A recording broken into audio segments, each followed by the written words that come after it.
जरा ये भी देख लीजिए, ये जानकारी भी आप लोगों तक होना चाहिए और उसके बाद हम डिबेट को आगे बढ़ाएंगे। हमारी जनता भी, हमारे दर्शक भी इस बारे में जाहिर है जानने के लिए उत्सुक हैं। ये जो पीस ऑफ इंफॉर्मेशन है, बीजेपी टीएमसी का विकल्प क्यों दिखाई दे रही है कुछ लोगों को? वहां उम्मीद क्यों बंधी है भारतीय जनता पार्टी से? क्या उम्मीद बंधी है? अगर बंधी है तो उसकी वजहें क्या है? देखिए, हिंसक घटनाओं से रक्षक, मतलब पहले वामपंथियों के बाद तृणमूल कांग्रेस के बारे में भी यही कहा गया कि उन्होंने देखिए हिंसा का दौर तो कम से कम जारी ही रखा।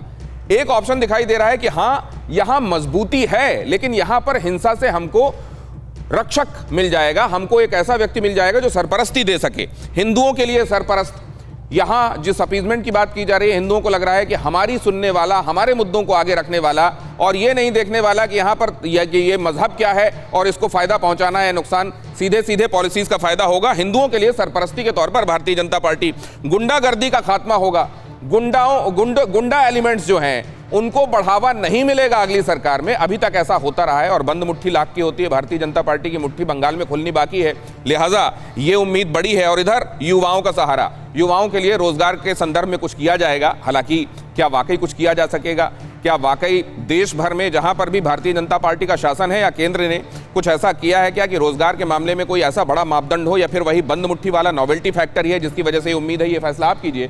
भारतीय जनता पार्टी के लिए जमीन टीएमसी ने ही तैयार की है। कई विश्लेषक ये भी कहते हैं कि टीएमसी ने जो 10 सालों में शासन किया है उसके चलते अपने आप एक ऐसा माहौल बना है जिसने किसी तीसरी ताकत की तरफ लोगों की उम्मीदें बढ़ा दी हैं।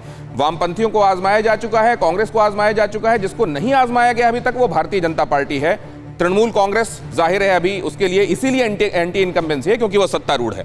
अब आप देखिए, हिंसक घटनाओं से रक्षा, हिंदुओं के सरपरस्त, गुंडागर्दी का खात्मा, युवाओं का सहारा, क्या वाकई ये मुद्दे ऐसे हैं जिसके बेसिस पर भारतीय जनता पार्टी एक ऑब्वियस चॉइस बनकर उभरी है?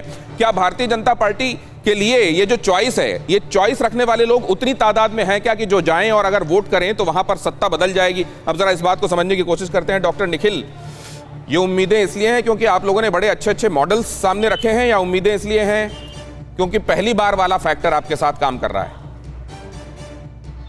देखिए, अगर ये हम लोग देख रहे हैं पश्चिम बंगाल की जनता की उलूबेरिया में जब रेलवे ट्रैक्स पर जिस तरह से कोरोमंडल एक्सप्रेस पर पत्थरबाजी की जाती है लोगों अल्पसंख्यकों के खिलाफ, तो उसमें जो क्रिमिनल एलिमेंट से कोई कार्रवाई नहीं होती।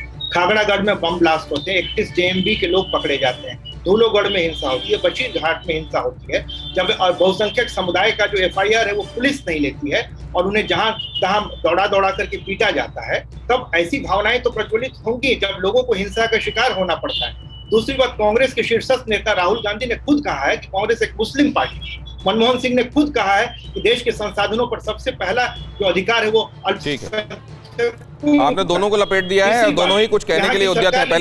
परवाह देश की, सोमवार से शुक्रवार रात 10 बजे TV9 भारतवर्ष पर।